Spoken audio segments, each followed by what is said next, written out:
Good Friday of the Passion of the Lord reflection. My dear friends, we are in the Triduum and it's not a day to mourn, remember. It's not a day of defeat. It is a day of victory. How Jesus defeated death by death. So we have to remember, it's not a day to be sad. Rather, it's a day that you are freed from all the bondages, captivity, addictions, sin and death. So that's how he saved it with the passion, death and resurrection. So we have to understand this.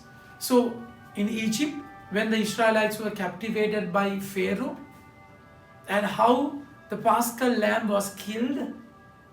So on the very Sabbath day, it's Passover, Jesus went to Jerusalem and he was killed as the lamb. And lamb was slain because of our transgressions. So that's exactly why we read for the first reading, Isaiah chapter 52, verse 13 onwards.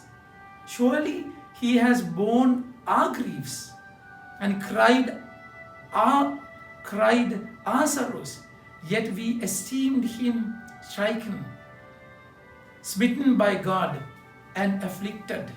That's what we see. But he was pierced for our transgressions. He was crushed for our iniquities. So you have to understand this, my dear friends. Jesus is killed and he gave his life willingly, which is agape, to save you. To save you from all the bondages. That's exactly how he has saved you, with pain. And he died for you and for me. The word says, upon him was the testament that brought us peace, and with his wounds we are healed. And that's exactly what happened. By his wounds we are healed.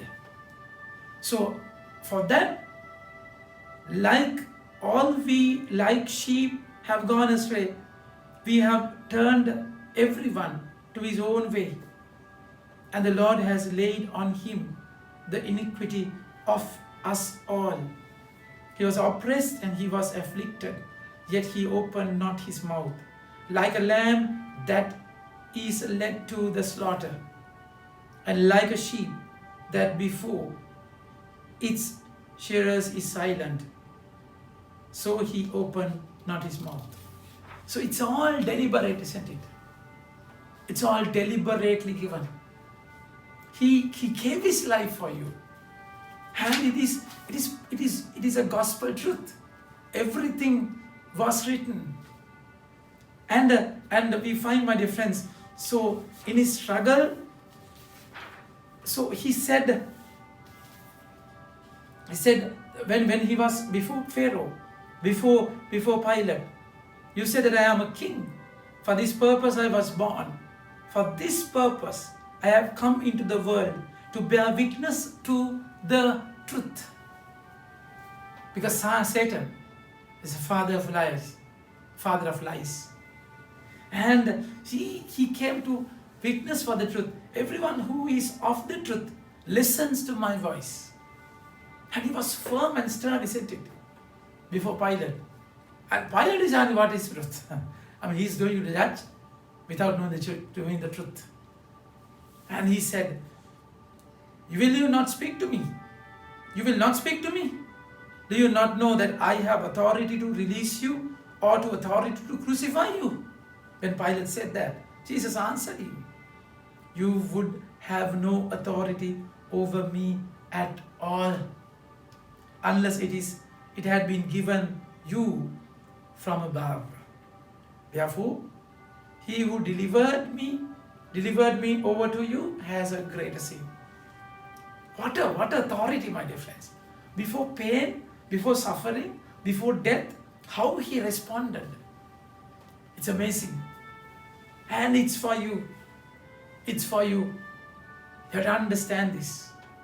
So in that way, beautifully second reading says, we have a high priest who has passed through the heaven. Since we have a great high priest who has passed through the heavens, Jesus, the Son of God, let us hold fast our confession. For we do not have a high priest who is unable to sympathize with our weaknesses, but one who in every respect has been tempted as we are, yet without sin. It's beautiful. So he went through the same trauma, agony, torment.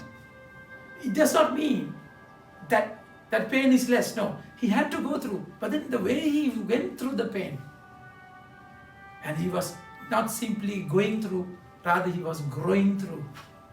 It's amazing.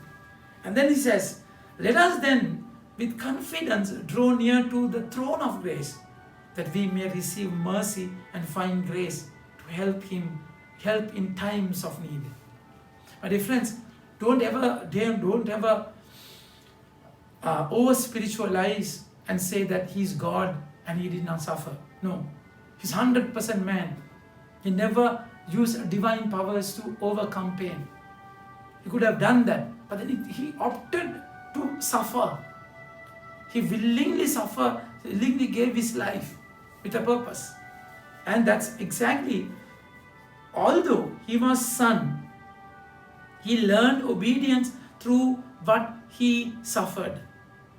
And being made perfect, he became the source of eternal salvation to all who obey him. So what was lost in our Garden of Eden? With a tree, and it was gained with another tree. Tree of knowledge and tree of the life. That's the cross. My dear friends, so that's exactly why when he was on the cross, he said, woman, behold your son. So that's, according to John, that was the first words in the cross. So he says woman to Mary, beloved mother, to say, again, there is a connection to the Genesis, where woman was tempted at a tree, near a tree. And here is the same word used to Mother Mary, woman. So she becomes the new Eve. Woman, behold your son. Behold your mother.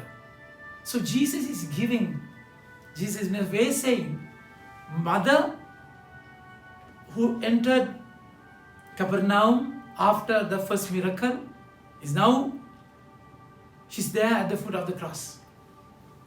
So whole life of Jesus is sandwiched between the mother, starting with mother, ending with mother. And then on the other hand, he was given to the church, the beloved son. That beloved son has a mission to take the church forward with the mother.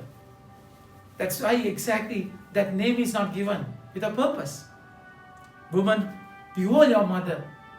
And from that hour, the disciple took her to his own house, own home. It's important that she became part of his life. She became part of his life. That's why we move on the mission with our beloved mother. Then he said, I thirst. To fulfill the word, I thirst. This is the words of the suffering servant in Psalm 22. I thirst.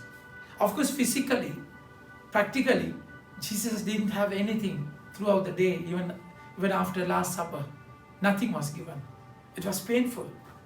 He was physically thirsty, but then more than that, he was thirsty for you.